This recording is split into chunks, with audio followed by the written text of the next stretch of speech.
नमस्कार साथियों, एक बार फिर से स्वागत है आपका अपने यूट्यूब चैनल आकांक्षा डीआर में। इस बेहद ही खास सेशन में हम बात करते हैं करंट अफेयर्स को आपके एमसीक्यू के फॉर्म में रखा जाए और आप उनको समझें और सिर्फ इसमें उन क्वेश्चन को लेते हैं जो अभी तुरंत ही चर्चा का विषय बने हुए हैं, जिसके आप डे पर डे के आप जो भी क्या घटना घट रही हैं उनका अपडेट रख सकें, जो न केवल आपके जितने एग्जाम हैं जो वन डे एग्जाम है सबको हेल्प करेंगे, बल्कि कहीं ना कहीं आपके तैयारी को और मजबूत करने में की सार्थक ये पहल है। तो यदि इसी तरीके के और भी आप चाहते हैं कि आपके पास ऐसे सेशन आते रहें, तो आप चैनल को सब्सक्राइब कर लीजिएगा, लाइक शेयर कमेंट करिएगा और पसंद आए तो इसको अपने दोस्तों के साथ भी शेयर कर दीजिएगा, उनसे बोलिए वो सब्सक्राइब करें। उसके अलावा बेल आइकन प्रेस कर लीजिए, जिससे होगा क्या, जब भी मैं कोई वीडियो अपलोड करूंगा और उसका नोटिफिकेशन आप तक पहुंचेगा तो आप सबसे पहले मेरे वीडियो को देख पाएंगे। तो आज का सबसे पहला प्रश्न देखते हैं, कभी हाल ही में किस राज्य द्वारा आदिवासी पहुंच कार्यक्रम अर्थात ट्राइबल आउटरीच प्रोग्राम शुरू किया गया है? तो इसके अगर उत्तर को देखें तो आदिवासी पहुंच कार्यक्रम, अगर आप इसको गैस वर्क करेंगे तो आपको पता होना चाहिए कि आदिवासी का पहुंच कार्यक्रम उन क्षेत्रों में लागू किया जाएगा जहां पर क्या आदिवासी लोग रहते हैं। तो देखिएगा सबसे अधिक आदिवासी किस इलाके में रहते हैं, तो इसका आंसर है मध्य प्रदेश। तो आपको बता दें कि एमपी के अंदर एमपी राज्य ने अभी क्या किया है, आदिवासी पहुंच कार्यक्रम शुरू किया है।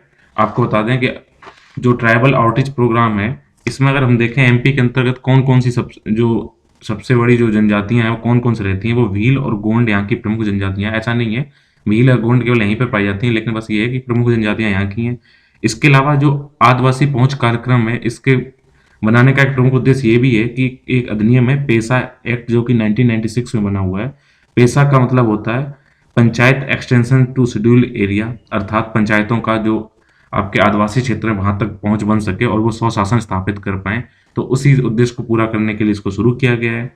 यहाँ पर एक इंपॉर्टेंट बात है कि यहाँ पे हेरिटेज लिक्कर अर्थात विरासत जो शराब है, जो कि यहाँ के महुआ के वृक्ष से बनाई, उसके फल से बनाई जाती है, तो उसको उन्होंने क्या किया, मान्यता प्रदान की है। न केवल मान्यता प्रदान की है बल्कि उनको बेचने के लिए भी अब गवर्नमेंट ने हाँ बोल दिया। जिससे होगा क्या कि उनका जो अपना जो आप लोकल खाद्य पदार्थ हैं उनको क्या करेंगे, बिक्री करके उनको क्या होगा, आर्थिक बहाली और उनके सशक्तिकरण आएगा। इसके अलावा सरकार ने ये भी अब निर्णय ले लिया है कि जिन अगर महुआ की जो बिक्री करने पर या बनाने पर जो कभी केस दर्ज किए गए थे, ऐसे लोगों को अब आपराधिक मामलों से बरी कर दिया जाएगा। तो ध्यान रखिएगा, आदिवासी पहुंच कार्यक्रम मध्य प्रदेश में शुरू किया गया है। अगला प्रश्न है कि विश्व स्वास्थ्य संगठन द्वारा कोरोना वायरस का भी हाल ही नया वेरिएंट आया है B1.1.529, जिसका नामकरण कर दिया गया है ओमिक्रॉन। ठीक है, तो आपसे प्रश्न ये बनता है कि डब्ल्यूएचओ ने ओमिक्रॉन को किस श्रेणी के अंदर रखा गया है? तो आपको बता दें डब्ल्यूएचओ के द्वारा टू टाइप की श्रेणी बनाई जाती है। इसमें क्या होता है, पहली श्रेणी है वेरिएंट ऑफ इंटरेस्ट और दूसरी होती है वेरिएंट ऑफ कंसर्न। ठीक है, तो जो ये वाला जो आपका डब्ल्यूएचओ ने रखा है, इसको रखा है वेरिएंट ऑफ कंसर्न के अंतर्गत रखा गया है। ठीक है, तो इसका आप ध्यान रखिएगा, वेरिएंट ऑफ कंसर्न के अंदर रखा गया है। और दूसरी श्रेणी है variant of interest. Variant of interest और वेरिएंट ऑफ कंसर्न के अंतर सिर्फ इतना है कि इन जो इंसर्ट जो आपका इंटरेस्ट होता है, इसका मतलब ये होता है कि जो बीमारी है वो सामुदायिक स्तर पर पूरे वर्ल्ड के कई देशों में फैल चुकी है और उससे कहीं ना कहीं क्या है, आगे आने वाले समय में खतरा हो सकता है। तो बस ये इसका जो फैलाव होता है उसको वेरिएंट ऑफ इंटरेस्ट के अंतर्गत रखता है डब्ल्यूएचओ। और जब किसी को वेरिएंट ऑफ कंसर्न के अंदर रखता है तो इसका मतलब ये आ जाता है कि न केवल वो बीमारी फैल चुकी है, बल्कि उसके क्या है ना कि व्यापक मौतें हो चुकी हैं और उसके इलाज उस पर ज़्यादा असरकारी नहीं हो रहा है। तो आपको बता दें वेरिएंट ऑफ, अगर हम बात करें कि इंटरेस्ट के अंतर्गत, तो इसके अंतर्गत इसमें इसके दो वेरिएंट रखे गए हैं कोरोना के, वो है म्यू और लैम्डा। और वेरिएंट ऑफ कंसर्न के अंतर्गत देखें तो आपको ओमिक्रॉन मिला के अभी तक डब्ल्यूएचओ ने इसके इस श्रेणी के अंतर्गत 5 चीज़ों रख दिया है, जिसमें एक है ओमिक्रॉन, इसके अलावा डेल्टा, गामा, बीटा और अल्फा वेरिएंट इसके अंतर्गत रखे गए हैं। अगला प्रश्न आपसे ये है कि संयुक्त व्यापक कार्य योजना अर्थात joint comprehensive plan of action का संबंध किससे है? ठीक है, तो आपको बता दें ज्वाइंट व्यापक कार्य योजना, joint comprehensive plan of action, ये दूसरा नाम है किसका, 2015 में हुई ईरानू परमाणु समझौते को ही संयुक्त व्यापक कार्य योजना के नाम से जाना जाता है। तो आपको बता दें ईरानू जो परमाणु समझौता है वो ईरान के अलावा P5+1+1 देशों के साथ हुआ है। तो आपको बता दें P5 के अंतर्गत चाइना, फ्रांस, यूनाइटेड किंगडम अर्थात आपका इंग्लैंड, यूएसए अर्थात अमेरिका, रसिया, +1 में जर्मनी और +1 में एक इसमें यूनियन है वो है यूरोपीय यूनियन। तो 7 वो लोग हैं और ईरान के बीच में इसमें किया गया है। और इसका क्या बोला गया था कि ईरान ने क्या, इन्होंने ये समझौता ये हुआ था कि ईरान क्या करेगा, जो अपना जो वहां पर परमाणु संयंत्र लगा रहा है, न्यूक्लियर जो भी इसमें चीजें कर रहा है, उनका कार्य क्या करे, केवल सिविल कार्यों के लिए करे, ना कि केवल आपके जो आपके परमाणु हथियार हैं उनके आवर्धन के लिए, यूरेनियम के आवर्धन के लिए करे। इस पे ये राजी हुए थे, लेकिन 2018 में अमेरिका से जो राष्ट्रपति थे डोनाल्ड ट्रंप जी, वो क्या किए गए थे, इसको छोड़ के चले गए।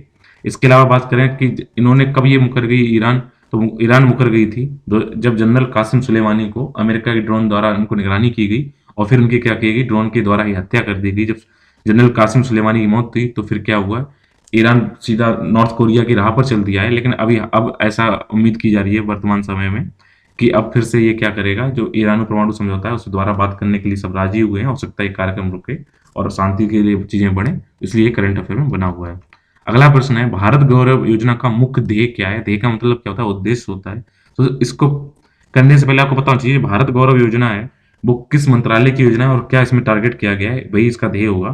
तो आपको बताते हैं, भारत गौरव योजना है, ये काफी चर्चा में, इसका ध्यान रखना। भारत गौरव योजना रेल मंत्रालय के द्वारा शुरू की गई है। अगर आपसे आता है हमारे देश के इस टाइम पे रेल मंत्री कौन है, तो अश्विनी वैष्णव जी ने इसको शुरू किया है। अगर हम बात करें इसमें किस चीज की बात की गई, और ध्यान रखना भारत गौरव योजना को ही ये बोला जा रहा है कि अब रेलवे को निजी हाथों में बेच दिया गया है, वो उसकी कठपुतली बन के रह जाएगी। तो भारत गौरव योजना का ये बोला गया है कि अब कोई भी संस्था, कोई भी व्यक्तियों का समूह, सोसाइटी या कोई भी प्राइवेट आदमी क्या करेगा, इस चीज को लाभ लेने के लिए वो क्या करेगा, रेलवेज को खरीद सकेगा, मतलब रेलवेज को वो हायर कर लेगा।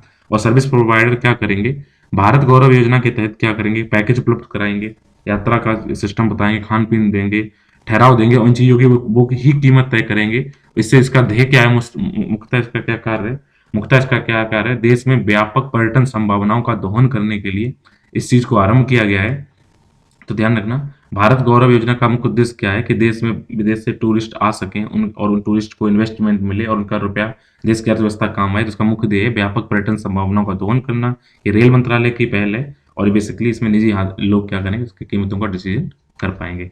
आज का अपना अगला प्रश्न है कि एनजीटी, जिसको राष्ट्रीय हरित अधिकरण के नाम से जाना जाता है, इसका गठन कब किया गया? ध्यान रखना, ये क्वेश्चन कई बार एसएससी, बैंकिंग, रेलवे या कहीं कहीं टीचिंग वगैरह में या यूपीपीसी लेवल पे या किसी भी स्टेट के पीसीस में सीधा सीधा पूछ लिया जाता है। तो ध्यान रखना, नेशनल ग्रीन ट्रिब्यूनल का जो गठन किया गया है वो किया गया है 18 अक्टूबर 2010 को किया गया है। इसका मुख्य ध्येय क्या है, इसका मुख्य कार्य ये है जो पर्यावरण से संबंधित जितनी योजनाएं होती हैं उससे पर्यावरण को कोई हानि ना हो, तो उनको निगरानी करती है और उनपे क्या क्या करती है, अर्ध न्यायिक निकाय के रूप में कार्य करते हुए उनपे कहीं ना कहीं अगर आप कोई दिक्कत हो तो उनपे करारोपण करती है, उनपे आप अपराध, अगर कोई दिक्कत होती है तो उनपे क्या करती है, वो भारी उनपे जुर्माना लगाती है, जुर्माना वसूल करके उस चीज की इसमें पूर्ति की जाती है। तो आपको बताते हैं, राष्ट्रीय हरित अधिकरण जो कि 18 अक्टूबर 2010 को बना है, इसका मुख्य कार्यालय जो केंद्र है वो दिल्ली के अंदर स्थित है। इसके अलावा इसकी 4 सब ब्रांचेस हैं, तो उनके अगर क्वेश्चन आए तो वो हैं पुणे, भोपाल, कलकत्ता और चेन्नई है। इसके अलावा आपको और बता दें, अगर विश्व स्तर पर बात की जाए तो ऑस्ट्रेलिया और न्यूजीलैंड, ये जो 2 देश हैं, इन देशों के बाद तीसरा हमारा देश था जिसने पर्यावरण के लिए कुछ इस तरीके के ट्रिब्यूनल अर्थात अधिकरण को गठन किया है। और विकासशील देशों की बात की जाए इसमें हम प्रथम पे थे। बात करते हैं, अगला क्वेश्चन है, भोपाल के हबीबगंज स्टेशन है उसका नाम बदल दिया गया है। आपसे प्रश्न ये है कि हबीबगंज रेलवे स्टेशन का जो नाम बदला गया है उसका नया नाम क्या है?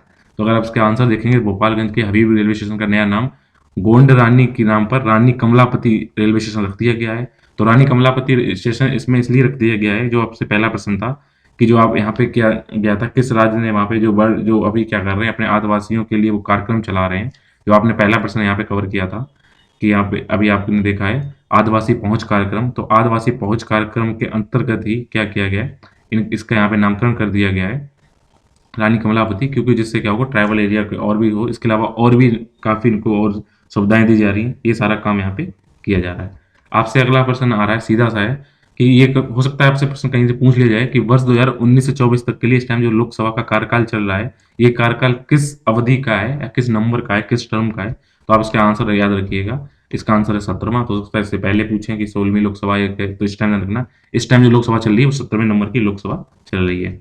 अगला प्रश्न है कि तभी देश में नोरो वायरस के कुछ मामले देखे गए हैं। तो नोरो वायरस के सबसे पहला मामला कहाँ या किस राज्य में आया है? तो ध्यान रखना, जो नोरो वायरस इसका पहला मामला देखा गया है आपके देश के केरल राज्य में, और केरल राज्य के अंतर्गत अभी 13 लोगों को इन्फेक्टेड देखा गया है। तो इसलिए कर्नाटक, उसके पड़ोसी राज्य कर्नाटक, उसने कुछ गाइडलाइंस जारी की है।